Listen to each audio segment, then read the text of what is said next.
يسعد أوقاتكم حبايب قلبي، أهلا وسهلا فيكم بقناة مطبخ وفاء الحموي. أنا اليوم راح أعمل السمبوسك بطريقة سهلة وعجينة جدا اقتصادية وبسيطة وبتناسب جميع الناس في جميع الأوضاع. عندي هون كيلو طحين، الكيلو 6 كاسات، 6 أكواب من الطحين. راح أضيف لهم معلقة سكر ومعلقة ملح ومعلقتين حبة السودة حبة البركة ومخلطهم كتير منيح. هاي المرحلة فيكي تضيفي حليب بودرة، فيكي تعجني بالحليب، لكن هلأ هون عم حط نص كوب زيت، نفس الكوب اللي عيرت فيه، ونص معلقة سمنة، وراح افركهم كتير منيح. بسهم مثل ما بفرك عجينة المعمول، بحاول بس العجينة كتير منيح لتتغلف بالزيت ومعلقة السمنة. هي المرحلة بتعطيها هرتة وقرشة للعجينة. مثل ما كنت عم بقولك، فيكي تضيفي حليب بودرة وفيكي تعجني بالحليب بدل المي، بس نحنا رح نقدم وصفات بسيطة واقتصادية وسهلة وتكون متناولة مع جميع الناس. أنا هون غيرت الفراغ، فراغ كبير مشان أقدر أتحكم بالعجينة، وراح أضيف المي شوي شوي، مي دافية. ما فينا نعير المي، لازم نزود المي شوي شوي لتشكل معنا عجينة قاسية. عجينة السمبوسك لازم تكون قاسية ما طرية حتى ما تغلبك بالشغل. أنا أخدت معي كوبين مي بالعجن حتى تشكلت معي عجينة قاسية. وبرجع بقول، فيكي تعجني بالحليب بدل المي، وفيكي تحطي حليب بودرة معها شي 3 معالق حليب بودرة، وفيكي كمان تستبدلي معلقة السمنة بالزبدة بالنسبة للمادة الدهنية. بس كلها إضافات. وهي العجينة رح نعجنها بالمي ورح تطلع كتير طيبة وفيها قرشة وفيها هرتة وكتير بسيطة. أنا هون خلصت معي العجينة، رح خليها ترتاح شوي. شايفة العجينة قوامها قاسي، يعني ما أنا عجينة طرية ولا بتلزق بالإيد، لأن إذا كانت عجينة طرية وبتلزق بالإيد رح تعذبك كتير بالشغل. وما بنحط لها هاي العجينة خميرة. في عجينة تانية بنحط لها خميرة وبنحط لها لبن وبنحط لها، رح نزلها قريبا. بس هي العجينة فيها هرتة وفيها هيك قرشة.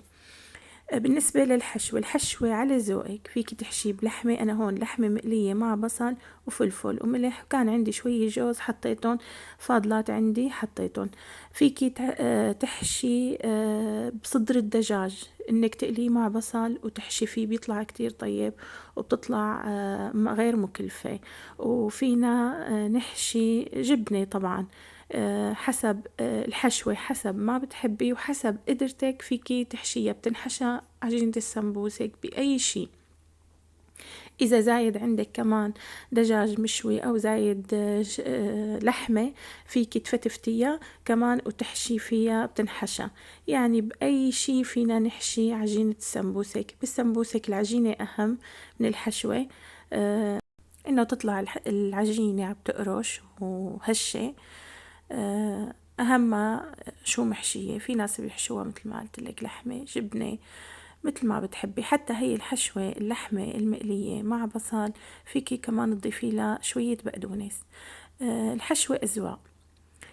وأنا هلأ بلشت بتشكيلها، بمدها وبقطعها. فيكي تقطعيها بقطاعة الدونات و أو بأي شي. أنا قطعتها بسكارت البري، أي القطاعة الموجودة بكل بيت وكلياتنا بنقطع فيها، سكارت بريق الشاي. قطعتهم على شكل دوائر، وهلأ عم بحاول رققهم لأنه لازم تكون رقيقة. طلعت معي بعد ما قطعتها شوي سميكة، عم بحاول رققهم بالشوبك مشان ترق معي. كل ما كانت السمبوسك رقيق كل ما كان أطيب، وبتطلع بالقلي عم تقرش. وبشكلها بإيدي في قوالب بلاستيك، عندي منه بس ما بحب استخدمه، معروف قالب البلاستيك السمبوسك كل الناس بتستخدمه. أنا بحب شكلها بإيدي مثل ما شايفين. خلصتهم وهلأ على القلي لازم الزيت يكون غزير وسخن، يعني ساخن منيح لحتى نبلش نقلي فيه، ما يكون بارد مشان ما يفتح معنا السمبوسك.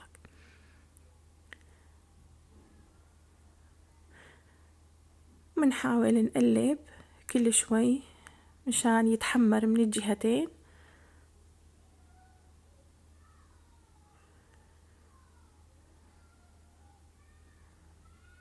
إذا تجربوا هاي العجينة رح تعجبكم كتير، رح تنال إعجابكم. وإعجاب أطفالكم، لأنه الأطفال كتير بيحبوا السمبوسك وخصوصا برمضان.